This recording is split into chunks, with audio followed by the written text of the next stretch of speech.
Eh bien, bonjour.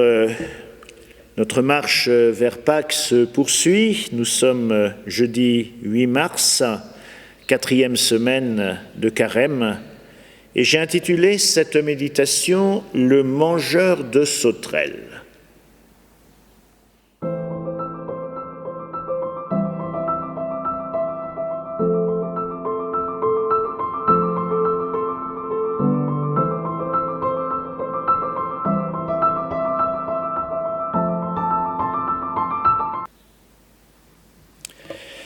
De l'évangile de Jésus-Christ selon saint Jean. En ce temps-là, Jésus disait aux Juifs, « Si c'est moi qui me rends témoignage, mon témoignage n'est pas vrai. C'est un autre qui me rend témoignage, et je sais que le témoignage qu'il me rend est vrai. Vous avez envoyé une délégation auprès de Jean le Baptiste. Il a rendu témoignage à la vérité.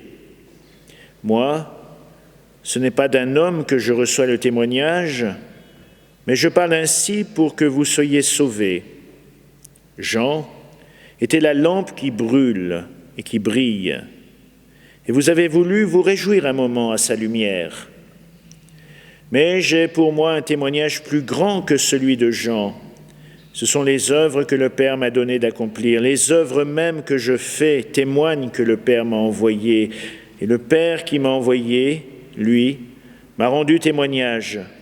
Vous n'avez jamais entendu sa voix, vous n'avez jamais vu sa face, et vous ne laissez pas sa parole demeurer en vous, puisque vous ne croyez pas en celui que le Père a envoyé. Vous scrutez les Écritures, parce que vous pensez y trouver la vie éternelle. Or, ce sont les Écritures qui me rendent témoignage, et vous ne voulez pas venir à moi pour avoir la vie. La gloire, je ne la reçois pas des hommes, d'ailleurs, je vous connais, vous n'avez pas en vous l'amour de Dieu, mais je suis venu au nom de mon Père, et vous ne me recevez pas. Qu'un autre vienne en son propre nom, et celui-là vous le recevrez. Comment pourriez-vous croire, vous qui recevez votre gloire les uns des autres, et qui ne cherchez pas la gloire qui vient du Dieu unique ? Pensez pas que c'est moi qui vous accuserai devant le Père. Votre accusateur, c'est Moïse, en qui vous avez mis votre espérance. Si vous croyez en Moïse, vous croiriez aussi, ou me croiriez aussi, car c'est à mon sujet qu'il a écrit. Mais si vous ne croyez pas ces écrits, comment croirez-vous mes paroles ? Une fois de plus, beaucoup de choses. Beaucoup d'idées se télescopent dans ce passage de l'évangile de saint Jean.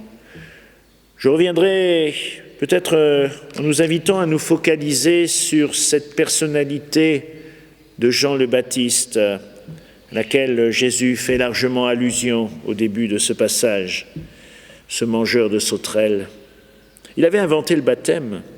C'était pas commode, rude comme le désert qui était son lieu de vie, pittoresque sans doute, avec son vêtement de prophète du désert, mais il ressemblait un peu à ces vigies qu'on installait autrefois en haut des mâts des grands navires quand le radar n'avait pas été inventé.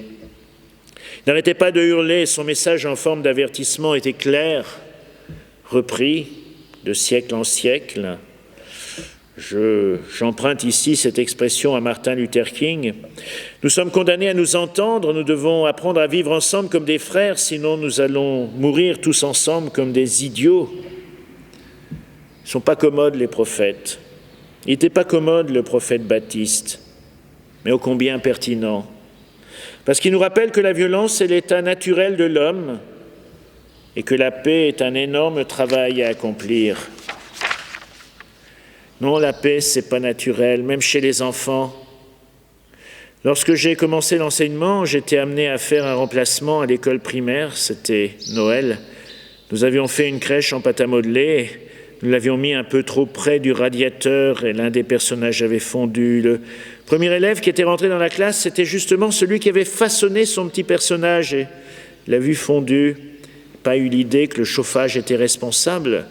Ses représailles ont été immédiates. Il a écrasé un autre personnage de la crèche, celui d'un camarade qu'il détestait et soupçonnait être l'auteur de la destruction de cette pyramide, de cette figurine. Ce que voyant, la nouvelle victime a à son tour immédiatement détruit un autre personnage dont le propriétaire s'est à son tour vengé. Et en très peu de temps, la crèche ressemblait au centre-ville d'Hiroshima après l'impact de la bombe. La colère de Dieu, c'est peut-être ça. Dieu qui contemple le désastre et qui ne peut pas s'y résigner. C'est pas commode, le prophète Jean-Baptiste, mais c'est bien encourageant finalement, parce qu'il nous redit aussi que l'avenir se construit et qu'il est important d'y penser.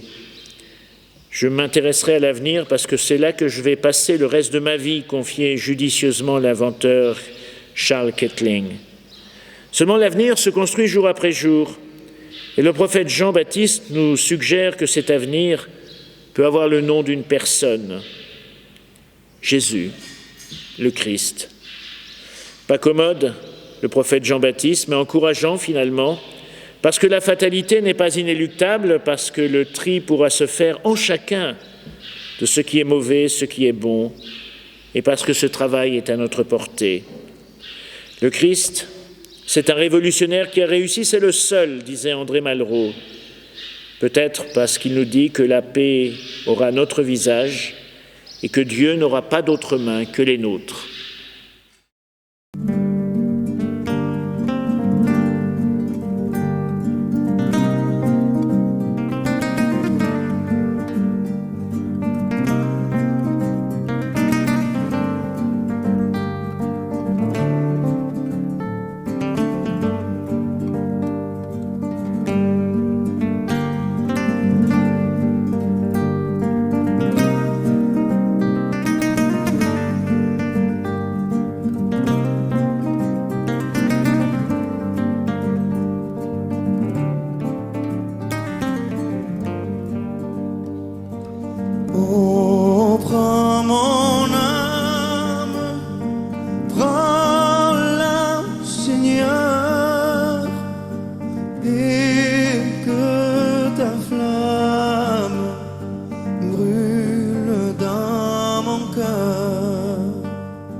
D'amour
tiens